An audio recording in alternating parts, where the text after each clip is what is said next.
to talk about the role of radiotherapy in the pancreatic cancer.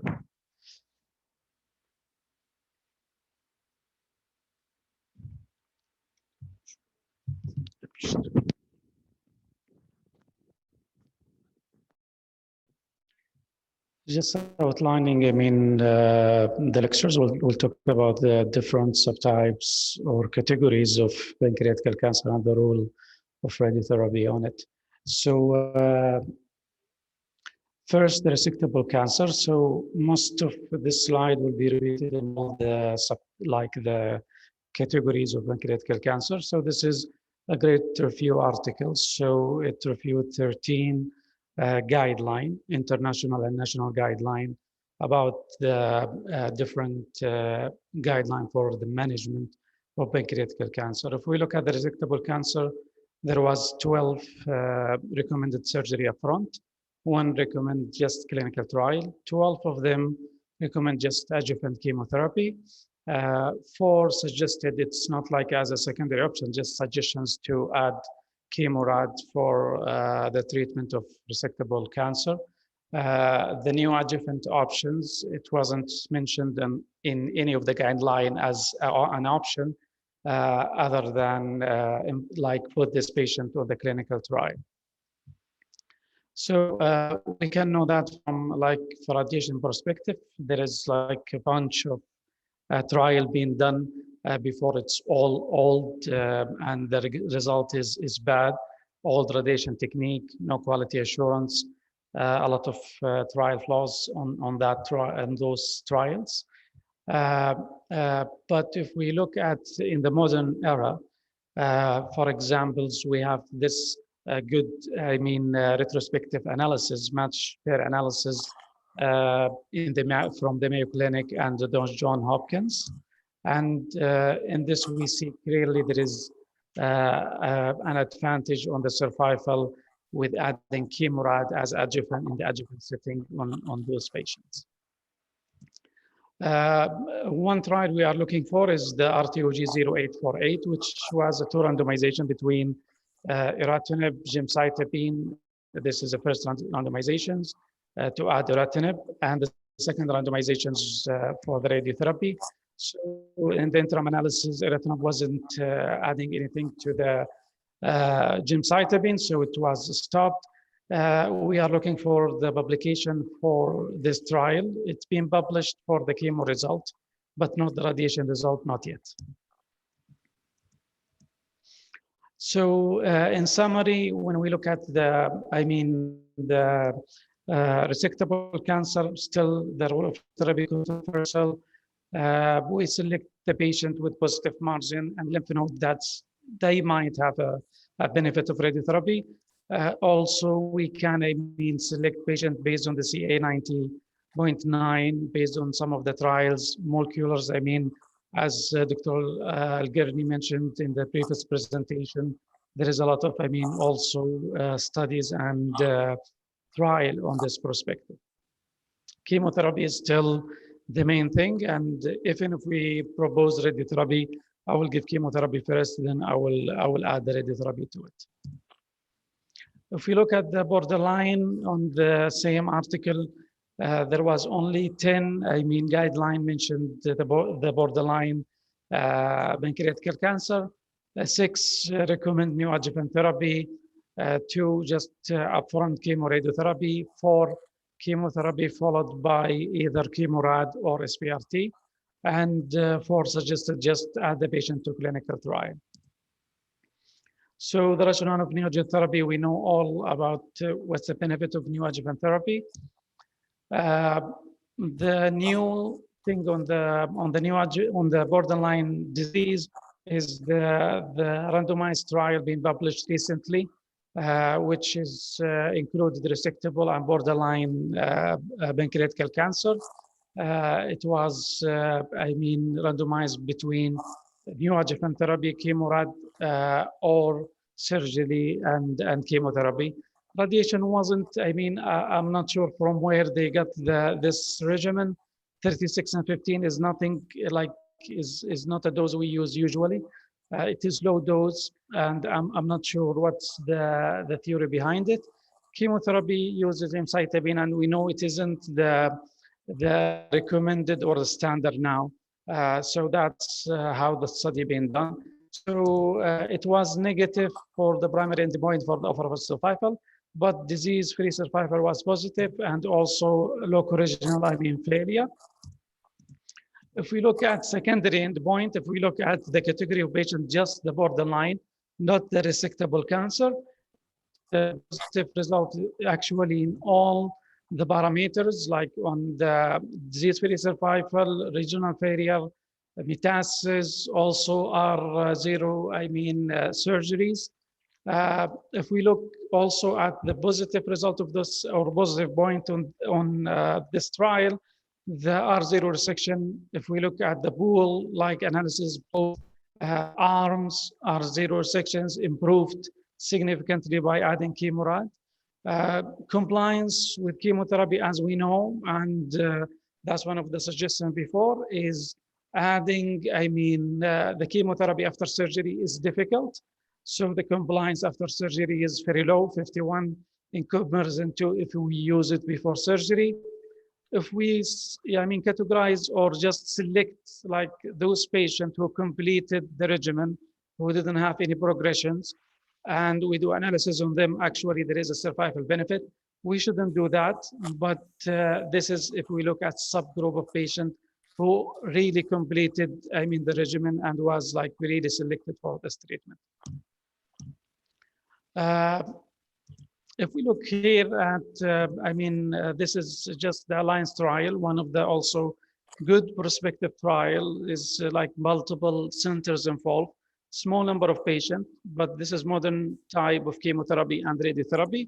It used FOLFIRINOX and radiotherapy we use nowadays with Xeloda. So 68% had surgery, 93 are zero sections, 33% have very minimal disease. And if we look also at the pathological complete response, it's 13%, which is good. We shouldn't see that usually in the pancreatic cancer. If you look at also the ratio of the complete response and survival, it's a huge difference between the patient who responded well to this regimen. In summary, we don't have anything for borderline, but now we have randomized control trial. It wasn't like positive, but if we look at secondary analysis, it gives like a hint that it's working, and chemorad with chemotherapy first and then add radiotherapy, and that's what we usually do in our center. That's the way to go with a borderline disease. Locally advanced disease, 13 recommendations or guideline, 12 for chemotherapy upfront, 2 chemotherapy only, 2 chemotherapy and radiotherapy mentioned as a primary also options for those patients. 9, which is the majority of people do, is giving induction chemotherapy, and then if they are still doing well, we give radiotherapy, either chemorad or SPRT. And 1 mentioned just to involve those patients in clinical trial. This is all, trials, just to show you how conflicting is the data on this category of patients. So as you see here, chemorad in both arm, but you see here is 1 positive and 1 negative, and the number, almost exactly the opposite. The trials quoted a lot on the locally advanced disease is the LAB07 trial. It is a French trials, European one, and it's randomized between, chemorad to add to those patients or just complete the radiation. So there was also arm of iratunib. So it was a negative trial for radiation. So adding radiation didn't show any improvement on the survival. However, there is some flaws to this trial. So the radiation was old kind of radiation therapy. It is not the modern we use nowadays. There was actually 32% only compliance with the protocol of radiotherapy. There is minor and major deviations. And from different trial, we know, like as from the RTUG here, when they look at the compliance with radiotherapy, I mean, there is a big difference on survival for the people who comply with the technique of radiotherapy and the people who are not. So that can explain the negative result in the lab study. 61% only underwent the second randomization. As I mentioned, it's chemotherapy first randomization and then chemo-rad. However, it showed, I mean, some positive result. Original control was better with the chemo-rad. Why it doesn't work? Maybe the dose wasn't, I mean, enough, or those patient wasn't selected, so we need better selections for our patient. What I'm gonna talk, I mean, now is about the SPRT, which is the future for the radiation therapy and what we can contribute in this dismal, I mean, disease to improve the results with also the improvement in systemic therapy. SPRT is a form of radiotherapy giving as in a precisions and few fractions, and it's also defined by its, I mean, very rapid dose fall-off. So it is very controlled dose around the tumor without involving the other organs. So it is more tolerable with the patient, and you can push the dose high. If we look at the SPRT target, I mean, patients, it can be used in the resectable as adjuvant. However, this is very selected patient. Few trials on resectable patient as new adjuvant or in the recurrent borderline. The majority of patients in the borderline and on the advanced. So it can be, I mean, now multiple study use the SPRT on those category. Oligometastasis is very rare in pancreatic cancer, but I have some cases with the group here, and some liver metastasis been treated with SPRT. One new thing is a celiac plexus for pain control, so like celiac block. So we can add like single treatment with SPRT to get the same result of celiac block, and this is like a new recommendations or a new, I mean, way of SPRT to be involved in. Advantages, first, you avoid, I mean, longer wait time. So because this course is usually 5 days, so you can, if the patient will have surgery, then it can goes within like a week or two. Chemotherapy also as well. We can overlap with chemotherapy. We can do it with immunotherapy. Chemotherapy can start very soon after, and we can stop the chemotherapy just 1 week before radiotherapy. Biological effective dose is much higher, and that's what we want in pancreatic cancer. Duration of treatment is very short in comparison to the regular radiation would take like up to 2 months or month and a half. Also, the side effects profile is favorable. If we look, I mean, the things which allow us now to do it and prevent us from doing this before is the pancreas is a movable organ. So it can move up to 1 centimeters. And for us, this is like a big problem. And this is clearly from this study. So as you see here, that's just example for the lung. And you can see this movement also with the pancreas. So this is a tricky, I mean, organ to be treated with SPRT, and with the new technology, now we've been able to do it. So we have different now also improvement in the radiation therapy machines. We have MRI LINAC, we have proton therapy, which all allow to increase the dose and use this technology to treat the patients. So here just one of the studies just compared the conventional way of doing radiotherapy with the stereotactic and showed this, I mean, clearly statistically significant difference between the two groups. It is matched, I mean, group between the comparison and showed the benefit of SPRT. Here, just to give you example of the side effects, acute side effects is much lower. So this is 2 trials. Well-done trials, grade 3 in the chemo-rad, you see up to 64%, but in the stereotactic SPRT is just 7%. So, and that's what's usually the practice of SPRT. However, there is caveat for this. So the long-term side effect is the more dangerous one, and we're looking for. The duodenum is our enemy. As you see here, the tumors in red, So it is in the duodenum just, touching, encasing the tumor.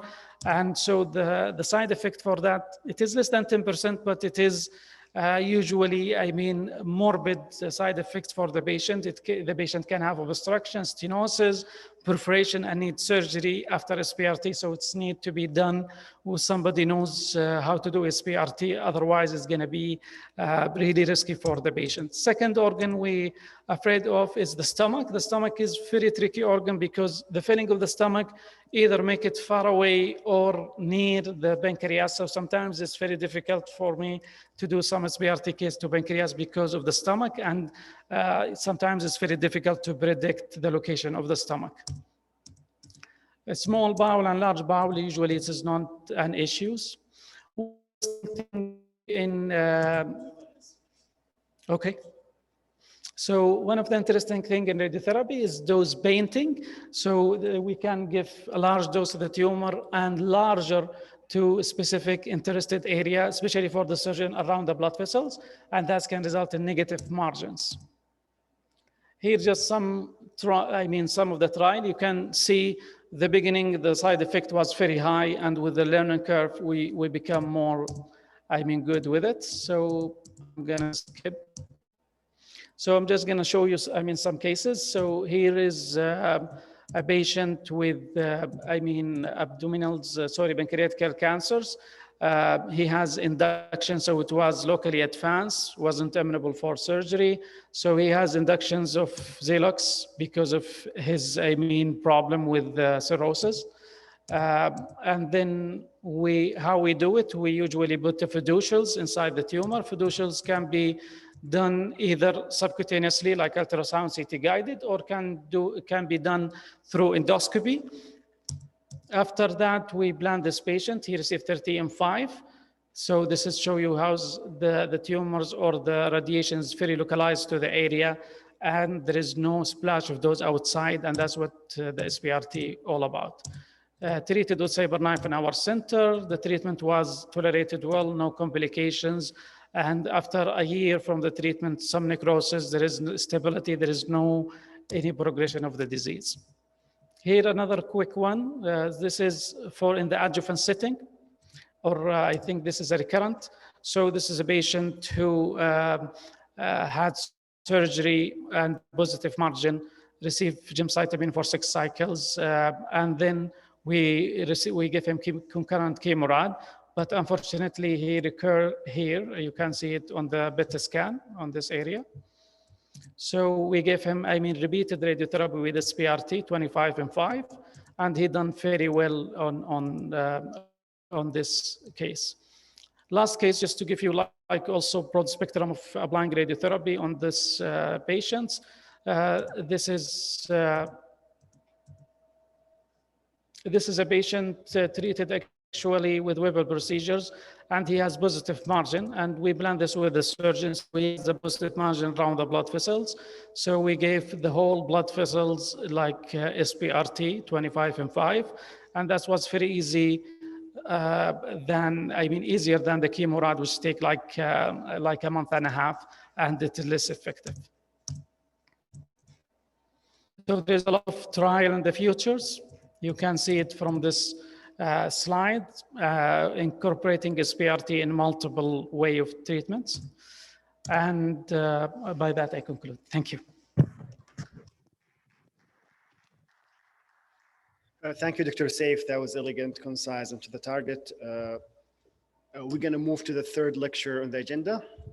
I want to welcome my friend and colleague, Dr. Samah Al-Haili, who's another McMaster graduate, did medical oncology and subspecialty in lung and GI malignancy. In the next 15 to 20 minutes, she will talk to us about the systemic therapy for intermediate and high-grade neuroendocrine tumor. Dr. Samah? Assalamu alaikum. Okay, thank you, Abdurrahim. Good morning, everyone. I would like to thank the organizing committee for giving me the chance to present today. So today, inshallah, I will be talking about the systemic therapy for intermediate and high-grade neuroendocrine tumor.